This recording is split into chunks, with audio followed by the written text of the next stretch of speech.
এখন আমাদের আবহাওয়ার পূর্বাভাস যা দেওয়া হয়েছে তাতে এখন আমাদের মৌসুমী যেটা অক্ষরেখা সেটি আমাদের উত্তরবঙ্গে বালুরঘাটের উপর দিয়ে সকালবেলায় যাচ্ছে।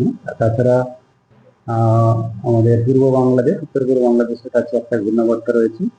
তার সঙ্গে সঙ্গে বাতাসের উপরের স্তরে মানে মধ্যস্তরে আরেকটা ঘূর্ণাবর্ত আমাদের বঙ্গোপসাগরে রয়েছে। এর প্রভাবে আগামী 24 ঘন্টায় আমাদের উত্তরবঙ্গে ভারী থেকে অতি ভারী বৃষ্টিপাত হওয়ার সম্ভাবনা থাকছে।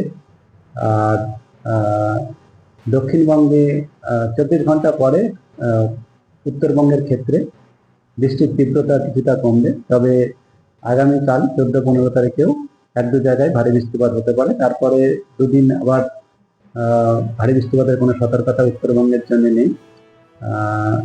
16-17-তে নেই, 18-19-এ আবার আমাদের ভারী বৃষ্টিপাতের সতর্কতা উত্তরবঙ্গে রয়েছে। দক্ষিণবঙ্গের ক্ষেত্রে যেটা রয়েছে, দক্ষিণবঙ্গে এখন আমাদের আজকে বজ্রবিদ্যুৎ সহ বৃষ্টিপাত প্রায় সব জায়গাতেই হবে এবং তার সঙ্গে সঙ্গে ভারী বৃষ্টিপাতের সম্ভাবনা থাকছে। মূলত আমাদের উত্তর দক্ষিণ 24 পরগনা, নদিয়া, হুগলি, হাওড়া, পূর্ব মেদিনীপুর, কলকাতা এবং পূর্ব বর্ধমান এই জেলাগুলোতে আমাদের ভারী বৃষ্টিপাতের সতর্কতা দেওয়া হয়েছে, এক দু জায়গায় হওয়ার সম্ভাবনা রয়েছে। আর এখন আমাদের দক্ষিণবঙ্গে আগামী 3-4 দিনে ভারী বৃষ্টিপাত কয়েকটা জেলায়, মূলত আমাদের উপকূলের জেলা যেমন উত্তর দক্ষিণ 24 পরগনা, পূর্ব পশ্চিম মেদিনীপুর এবং হাওড়া, হুগলি এগুলোতে থাকার সম্ভাবনা থাকছে। তার সঙ্গে সঙ্গে ধীরে ধীরে আমাদের পশ্চিমের জেলাগুলোতেও হওয়ার সম্ভাবনা রয়েছে। আগামী কয়েকদিনে আমাদের 5 দিন পর্যন্ত প্রায় দক্ষিণবঙ্গে প্রায় সব জেলাতেই হালকা থেকে মাঝারি বৃষ্টিপাত প্রায় সব জায়গাতেই হবে, তার সঙ্গে সঙ্গে এক দু জায়গা করে ভারী বৃষ্টিপাতও থাকবে। কলকাতা তার পার্শ্ববর্তী অঞ্চলের জন্য যেটা বলা হয়েছে, কলকাতাতে আগামী 24 ঘন্টায় আজকে অলরেডি আমাদের শুরু হয়েছে, এখানে কয়েক পশলা হালকা থেকে মাঝারি বৃষ্টিপাত হওয়ার সম্ভাবনা থাকছে। মাঝে মধ্যেই হালকা থেকে মাঝারি বৃষ্টিপাত এবং সাধারণত মেঘলা আকাশ থাকবে, তাপমাত্রাও স্বাভাবিকের থেকে কিছুটা কম থাকবে।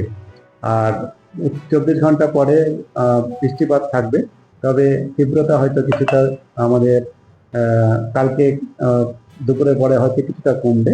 তারপরে আবার আপনার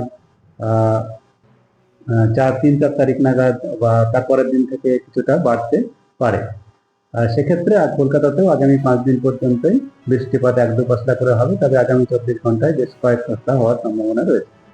এই হচ্ছে এখন এখানে আমাদের পূর্বাভাস। আর আমাদের মৎস্যজীবীদের জন্য আগামী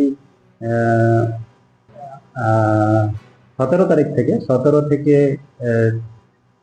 17, 18, 19 এই 3 দিনে আমাদের মৎস্যজীবীদের সমুদ্রে যেতে মানা করা হয়েছে, কারণ আমাদের বঙ্গোপসাগরে এখন যেটা ঘূর্ণাবর্ত রয়েছে এর প্রভাবে পরবর্তীকালে আরো ঘনীভূত হতে পারে, তার জন্য বাতাসের নিম্নস্তরেও আসতে পারে। তার জন্য আমরা স্কোয়ালি ওয়েদার এক্সপেক্ট করছি, অর্থাৎ ফিশারম্যানদের এর জন্য 17 তারিখ থেকে আমাদের আজকে 15 তারিখ থেকে 17 তারিখ পর্যন্ত সমুদ্রে যেতে মানা করা হয়েছে।